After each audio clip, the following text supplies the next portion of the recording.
thank you so much for taking the time to join me. Obviously, you've heard the noise.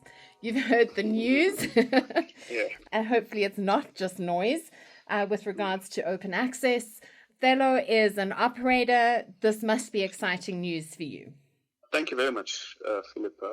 It's positive sounds, certainly. And the reason I refer to it that way is that it delivers a great degree of optimism and positivity from a national economic development strategy point of view.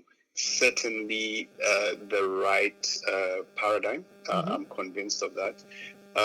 And if implemented, a direction which will yield, I think, tangible results for the South African economy. As a South African doing work all over the continent, it really is something that we must do. We have to bring in capacity into the infrastructure that we've already invested in and bring in additional capacity to develop more infrastructure and to deliver, very importantly, operational efficiencies in the railway sector. So why are you sounding so hesitant? The reason I have some hesitation is really how it cascades from a sort of policy statement to actualization. I am hoping and I'm praying, and I say this as a patriotic South African, that we actually implement. I really, that's where historically my prayers were that you allow for private participation and track access and open access in the railway sector, that you mobilize best of global capacity and funding to ensure delivery within the railway sector. That statement has now been made. We're very positive about that. The reason I say my prayers now is that I'm praying that, one, it's actualized. Yes. As in we implement is the first part. The second part is that we implement in a manner that doesn't represent sort of private sector alienating investment. Because it's one thing to say we want to bring in the private sector and we want to bring in additional capacity, but when you actually say this is how we're going to execute, it's in a manner that is not palatable for mobilizing global capital or global technical skills. From our point of view, we are absolutely interested. Thelo DB has best of global capability within the sector. As you know, we're partnered with Deutsche Bahn, and we're placing quite sizable investment in the railway sector in a number of countries on the continent. We're very interested in South Africa. This is we're an African company incorporated in South Africa. This is our home territory. We're very excited. We want to make the investment in South Africa, but it has to be in a manner that is viable. Rail is, it's one, capital intensive over long periods of time, but it's also skills intensive. So to pursue this, we would have to mobilize enormous resources. We would have to train a lot of people. We would have to create our own capacity. So that has to be recognized, I think, by the authorities, and it has to be done in an environment that allows for that predictability. So investment, let's say it is palatable and it's all gone the way in order to answer your prayers. What kind of investment do you think Thelo would make? Yeah, so we are interested in the South African mobility sector, both freight and passenger. Okay, that's interesting. I didn't know that you had an interest on the passenger side. Well, let me give you an example. Deutsche Bahn, our partners, in Germany alone move 12 million people. Oh my goodness. Per day. Wow. 12 million people per day. And that's in Germany alone. Yeah. They are the biggest passenger movers in all of Europe. They're present in a number of other continents. They're the biggest infrastructure owner in all of Europe.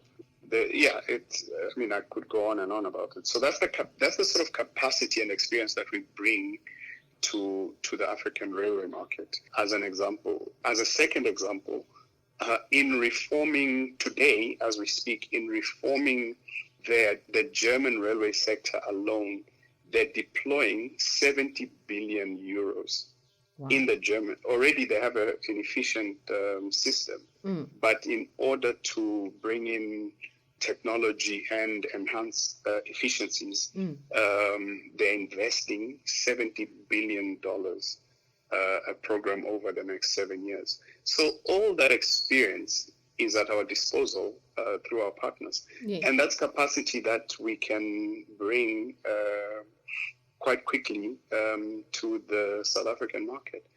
What would we be prepared to invest? So technically, I think I've made the point. From a capital point of view, really, whatever we need to mobilize, we will mobilize. We're working with a number of financial institutions that, because of that capacity, are supporting us on the continent of Africa, including South Africa. And we are prepared to, again, if the environment is right and there's viability in the projects, we are prepared to make the investment. All right. Well, that's fantastic. Yes, I certainly hadn't put you guys in the context of passengers, so hence why I went straight in talking about freight. And there is both freight and passenger. Yeah, and there is some confusion around the announcement made by the president in terms of everybody's jumped onto this, PRASA should not be privatized, but they're not talking about privatizing PRASA. No. They're talking about concessions and BOTs. Yeah. And therefore you guys would be quite willing to get involved, and that's great to hear. Correct. So, the whole world of models I think what we should do as a country, and having seen what has been done elsewhere in the world in this space, there are different models to achieve the outcome, right? Our intended outcome should be, one, operational efficiencies. So we should be making sure that trains set off and arrive at destination on time. Yes. Both freight and passenger trains. That's really what we should be saying. Then what infrastructure do you need for that, both soft and hard?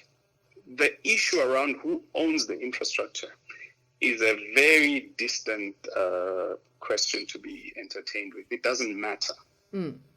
If the state elects, we are dealing in countries where they have, by law, rules that the railway infrastructure must be owned by governments. And we're working with them under that model.